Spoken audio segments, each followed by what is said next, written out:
The latest on the Epstein files, the Department of Justice releasing thousands of more documents, some of them making reference to President Trump and other high-profile men. They should be, because it looked like this guy Wolf was a writer, was conspiring with Epstein to do harm to me.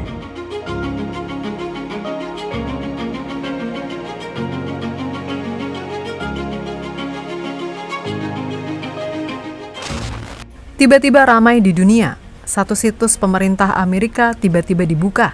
Isinya jutaan dokumen rahasia yang selama bertahun-tahun dikunci rapat.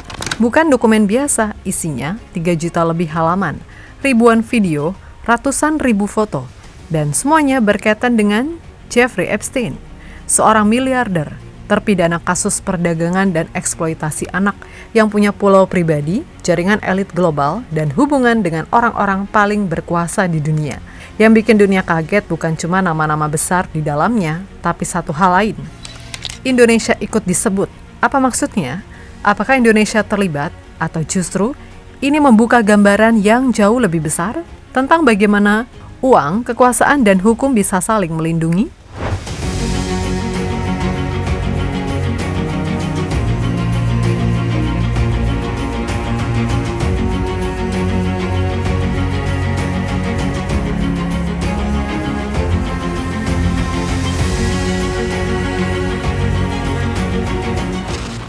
Sebelum jauh kemana-mana, kita harus kenal dulu siapa orang di balik semua dokumen ini.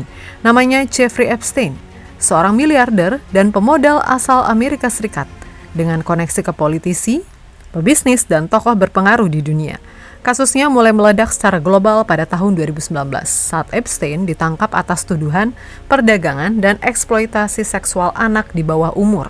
Beberapa minggu setelah ditahan, Epstein ditemukan tewas di sel penjara. Versi resminya bunuh diri, tapi sejak hari itu, publik dunia tidak pernah benar-benar percaya. Kenapa? Karena Epstein bukan orang biasa. Dia punya jet pribadi, punya jaringan elit global, dan yang paling sering disebut dalam dokumen, pulau pribadi. Pulau itu berada di Virgin Island, wilayah Amerika Serikat, sering dijuluki publik sebagai Pulau Epstein. Dalam dokumen dan kesaksian yang kemudian dibuka ke publik, pulau ini disebut sebagai salah satu lokasi perjalanan Epstein dan menjadi simbol dari ruang tertutup elit, tempat di mana banyak hal terjadi jauh dari pengawasan hukum. Kasus Epstein bukan cuma soal kejahatan seksual, tapi soal bagaimana uang membuka akses, kekuasaan memberi perlindungan, dan hukum bisa tertinggal di belakang. Lalu bertahun-tahun kemudian, pemerintah Amerika Serikat akhirnya membuka apa yang disebut Epstein Files. Bukan satu dokumen, bukan satu laporan, tapi jutaan halaman arsip mentah. Dokumen pengadilan, email, invoice, catatan perjalanan, foto, dan video. Semuanya dikumpulkan dalam satu perpustakaan digital resmi milik Departemen Kehakiman AS. Dan disinilah satu hal penting harus ditegaskan sejak awal. Nama yang muncul di Epstein Files tidak otomatis berarti bersalah. Banyak yang hanya disebut sebagai saksi. Epstein Files bukan vonis, ini adalah peta jaringan. Dan ketika peta itu dibuka, publik mulai menyadari satu hal, jaringan Epstein tidak berhenti di Amerika. Dan dari sinilah cerita mulai menyentuh Indonesia.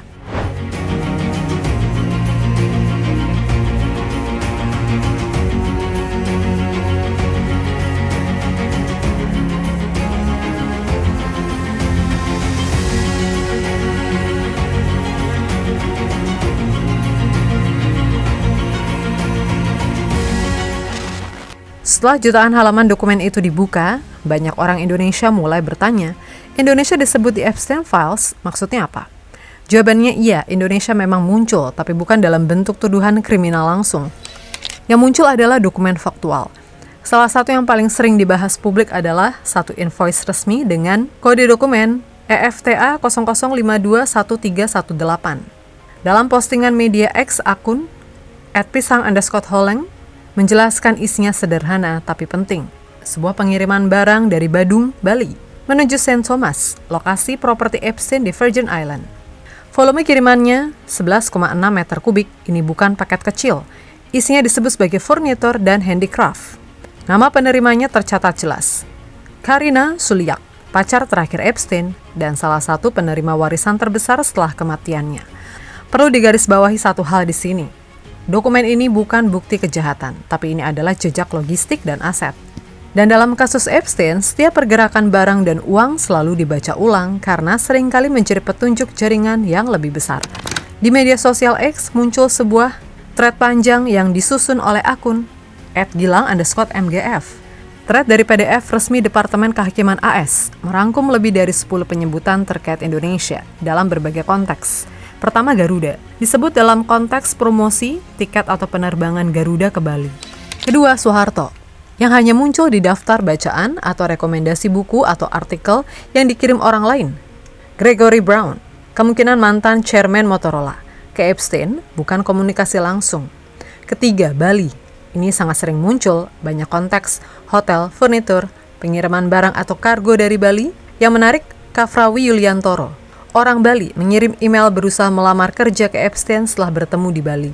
Keempat, Jakarta, disebut sebagai salah satu lokasi pertemuan Bill Gates dengan Epstein. Ada nama orang yang bertemu Epstein di Jakarta, tapi namanya disensor. Artinya kemungkinan masih terkait penyelidikan aktif.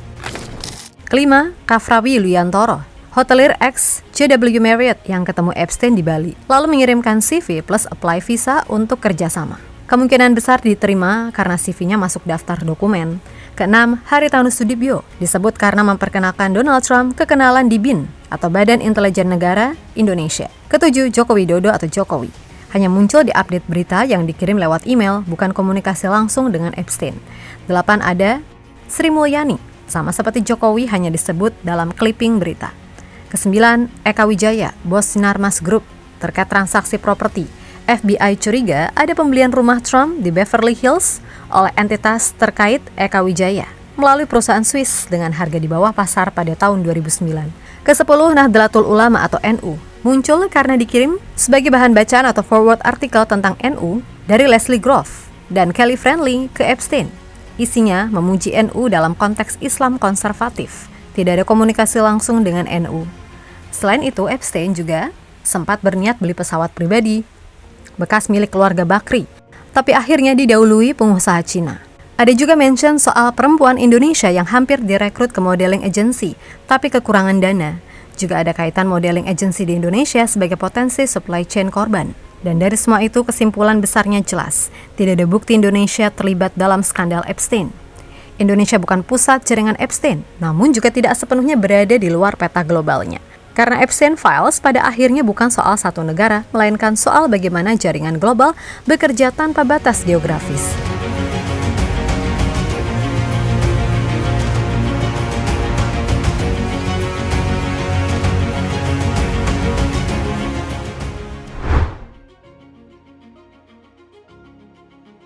Di antara jutaan halaman Epstein Files ada satu rangkaian email yang membuat banyak orang terdiam. Dokumen itu mencatat pengiriman potongan kain penutup Ka'bah atau yang dikenal sebagai kiswa ke rumah Jeffrey Epstein. Pengiriman ini terjadi pada tahun 2017.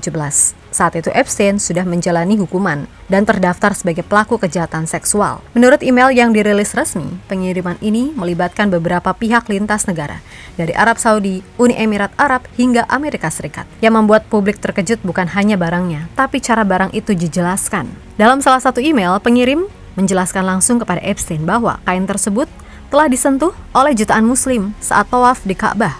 Kain itu digambarkan membawa doa, air mata, harapan, dan keyakinan dari orang-orang yang menyentuhnya. 3 potongan kain disebutkan dalam korespondensi. 1 dari bagian dalam Ka'bah, 1 dari kain luar Ka'bah yang pernah digunakan, 1 lagi dari kain serupa yang tidak pernah digunakan. Diklasifikasikan sebagai artwork untuk keperluan logistik. Semua dikirim melalui jalur resmi kargo udara, lengkap dengan invoice dan pengurusan bea cukai, dan akhirnya tiba di properti Epstein. Di sini satu hal harus ditegaskan dengan jelas. Dokumen ini bukan bukti kejahatan baru, tidak ada dakwaan tambahan yang lahir dari pengiriman ini. Namun, kasus ini tetap sangat kontroversial. Bukan karena melanggar hukum secara langsung, melainkan karena dimensi moral dan simboliknya. Bagi banyak orang, fakta bahwa artefak dengan makna religius sedalam itu berakhir di rumah seorang predator seksual menjadi gambaran ekstrim tentang betapa jauh jaringan Epstein melampaui batas etika, budaya, dan agama. Kasus kiswa ini memperlihatkan satu hal penting. Epstein bukan hanya beroperasi di dunia bisnis dan politik, tapi juga menembus ruang-ruang simbolik yang selama ini dianggap sakral dan tidak tersentuh. Dan dari sini publik mulai memahami bahwa Epstein Files bukan sekedar arsip kejahatan, melainkan cermin gelap tentang relasi kuasa global.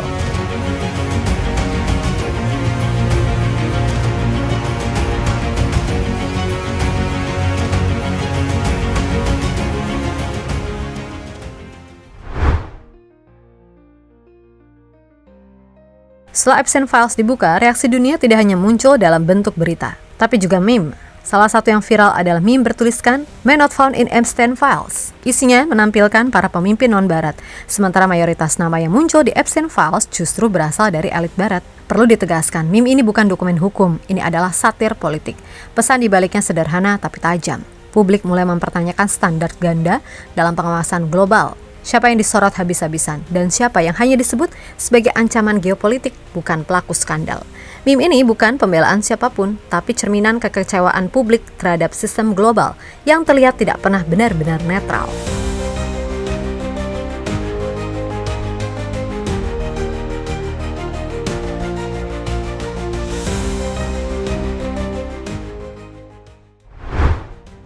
Epstein Files akhirnya mengajarkan satu hal penting. Ini bukan sekedar cerita tentang satu orang jahat, bukan juga soal daftar nama atau sensasi viral.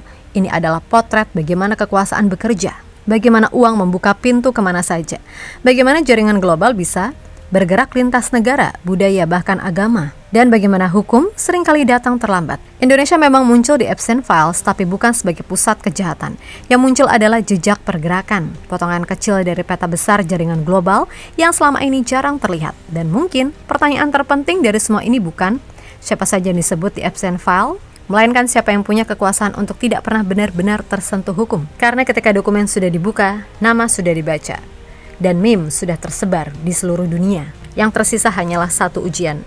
Apakah keadilan benar-benar berlaku untuk semua atau hanya untuk mereka yang tidak punya kekuasaan? Gimana menurutmu?